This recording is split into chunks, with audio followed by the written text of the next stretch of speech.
this guy, got into the Niagara Falls Sports Hall of Fame in 2017. My media colleagues were very shocked, not because he didn't deserve to be there. It was kind of bizarre. It took the association 40 years to recognize his great talent in Major League Hockey. Now, he played for more than a decade at the highest level. Major League Hockey was good to him, the NHL, the WHA. At one point, he was the most popular player from Minnesota, both incarnations of the WHA, and some people think he has the best hockey hair of the early 1970s.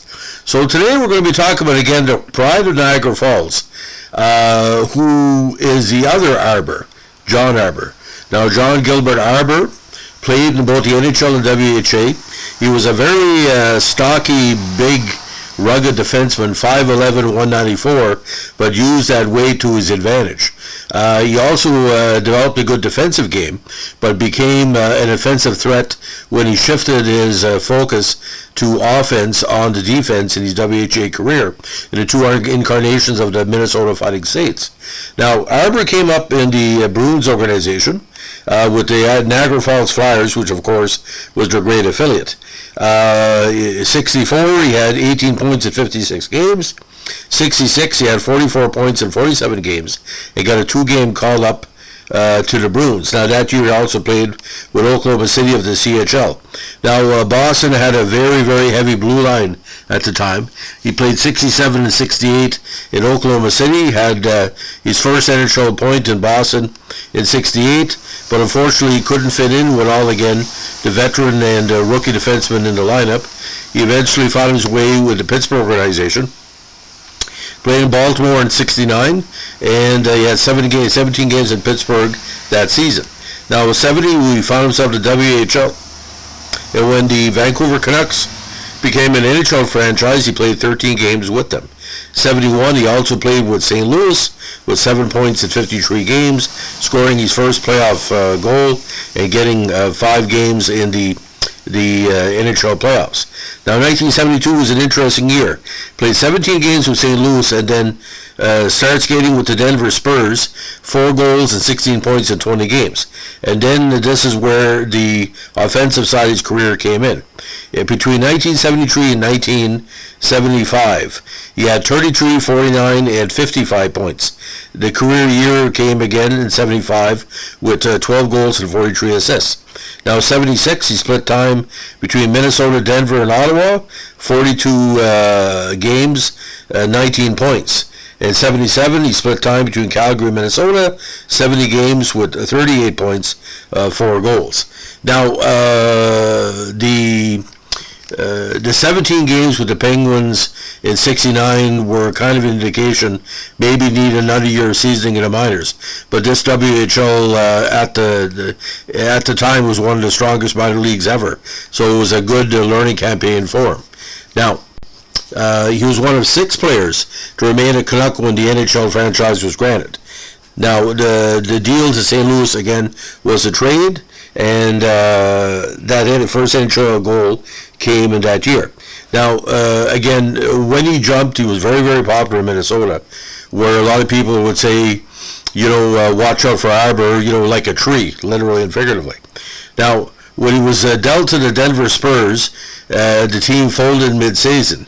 But 77, again, he found himself back with the Saints as the franchise manager felt it'd be good for the fans to bring in a familiar face in that rebuilding year. But finished out the season with the Cowboys after Minnesota 2 folded mid-year. After this campaign, he chose to retire from pro hockey. Now, final NHL totals, 106 games, 1 goal and 10 points, along with 149 minutes of penalties. And in the WHA, very deceptive numbers.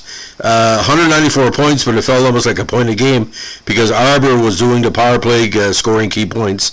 30 goals, 335 contests with 568 minutes and penalties. Now, an enforcer, no. A protector, yes. But I look at the 74 season as well. A big 9 points in 11 playoff games. Wasn't scared to drop the gloves. Wasn't scared to put it all together in a key situation. But with Minnesota, he helped them again to 3 playoffs in the glory years of the Fighting Saints, where Minnesota, there was a battle for what he called a hockey dollar between them and the Stars.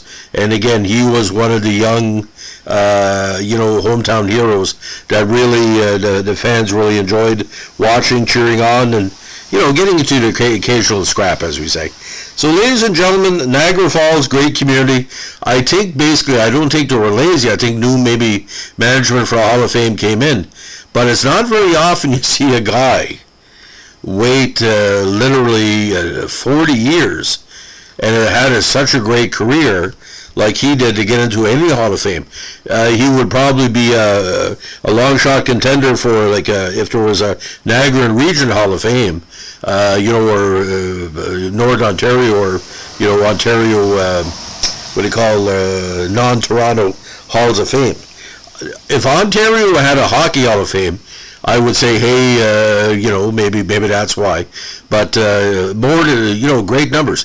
And you look at those numbers in Vancouver, that 1970 season. That was a pretty good campaign, because 300 minutes and penalties, and every penalty minute he took that year literally was important, because you needed somebody who was fearless like him.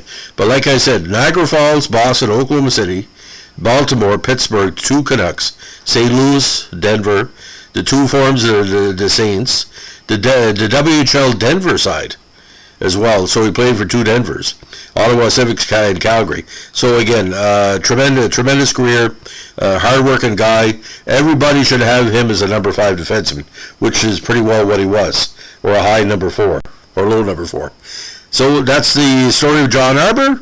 Thanks for listening. If you like what we're doing here, give us a like, comment, subscribe. And don't forget, keep your stick on the ice. Have a good day. Bye.